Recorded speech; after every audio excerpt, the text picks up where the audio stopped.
God, muli isang mapagpalang araw po sa bawat isa po sa atin, at sa oras na ito ay meron tayong babasahing talata sa Biblia, at ito po ay isang encouragement sa bawat isa po sa atin, higit sa lahat sa mga taong mananampalataya at tunay na umiibig sa salita ng Diyos, tunay na umiibig sa ating Panginoon, tunay na mananampalataya. Ito ang mensahe sa bawat isa po sa atin, at dito po tayo sa Psalms or mga awit chapter 34 verse 17 to 20, at ito po ang sabi ng ating Panginoon sa wikang Tagalog: ang matuwid ay nagsidaing at dininig ng Panginoon, at iniligtas sila sa lahat nilang mga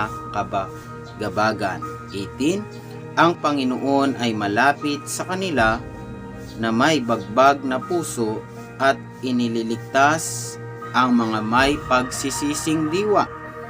19. Marami ang kadalamatian ng matuwid, ngunit inililigtas ng Panginoon sa lahat. Last verse na ating pong babasahin, 20.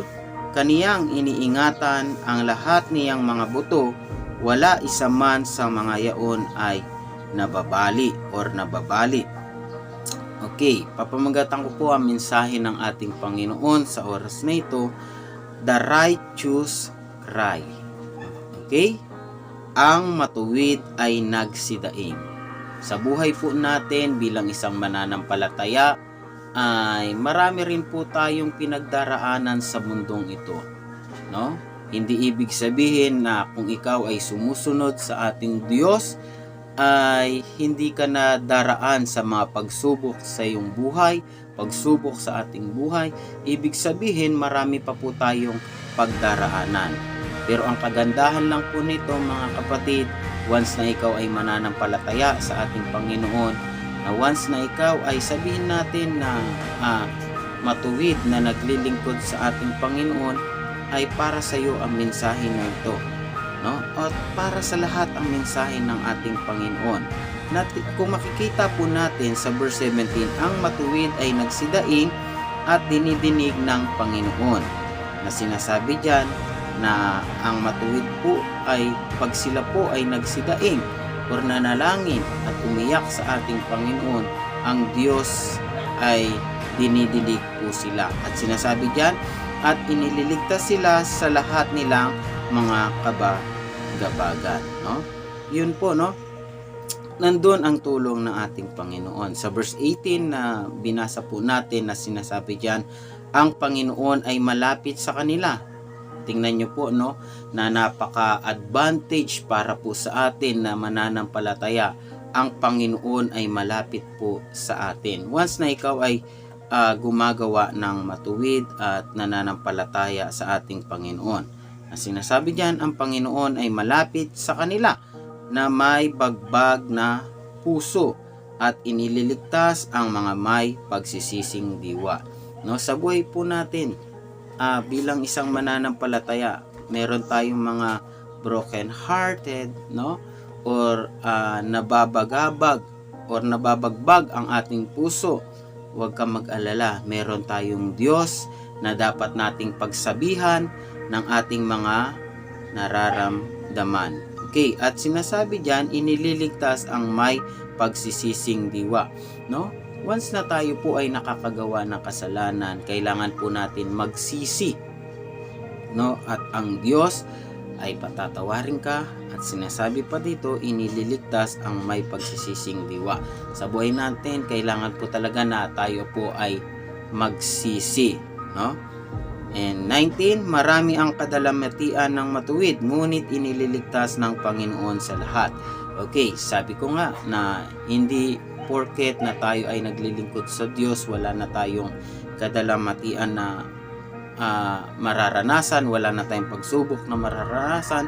Bagkus mas matindi pa nga, mga kapatid, ang pinagdaraanan po natin. Bakit?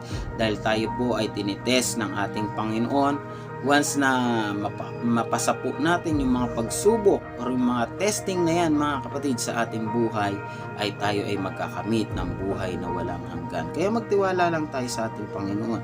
Nasabi nga dyan na marami ang kadalamatian ng matuwid, ngunit inililigtas ng Panginoon sa lahat. Yan po yung mga pangako ng Diyos. Bagamat tayo ay maraming mga pagsubok, trials na pinagdaraanan, ang kagandahan ng nito, no, inililigtas tayo ng Panginoon sa lahat. Ang dapat lang po natin gawin ay magtiwala sa Diyos.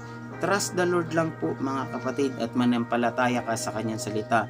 And the last, no, 20 na sinasabi diyan, kaniyang iniingatan ang lahat niyang mga buto, wala isa man sa mga yaon ay nababali. Ibig sabihin, protektado tayo ng ating Panginoon.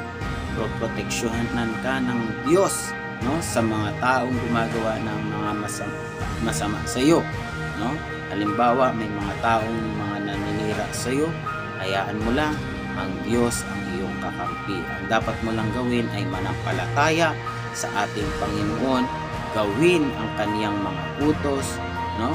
At tuparin natin na dapat tayo bilang isang mananampalataya na tayo ay magkaroon ng covenant sa ating Panginoon. At ang covenant na yan, mga kapatid, ay dapat gagawin po natin bilang isang mananampalataya. Kung ikaw ay mananampalataya na sa oras na ito ay dumaranas na magpagsubok sa buhay, ay huwag kang panghinaan ng loob. Nandyan po ang salita ng ating Panginoon na mag-i-encourage po sa bawat isa po sa atin. Kaya dumaing tayo sa ating Panginoon, manalangin sa ating Panginoon, magsisi, no, sa ating mga nagawang kasalanan, at anuman mga pinagdaraanan po natin, iiyak po natin yan sa ating Panginoon, no? Tanda na ikaw ay nangangailangan ng tulong at hindi mo kaya sa iyong sarili na mag-isa. Kailangan po natin ang ating Panginoon. Kaya sa oras na ito, kung ikaw ay napapanghinaan ng loob or nawawala ng pag-asa dahil sa iyong mga pinagdaraanan, huwag mong kalimutan ang Diyos na kasama mo. Manalangin ka lang, magsisi ka lang, at manampalataya ka lang. Muli, ako po ang inyong lingkod, si Brother Ederson Austria, na nagpapaalala sa pamagitan ng salita ng ating Panginoon. The righteous cry. Purihin po ang ating Panginoon. God bless po. Bye.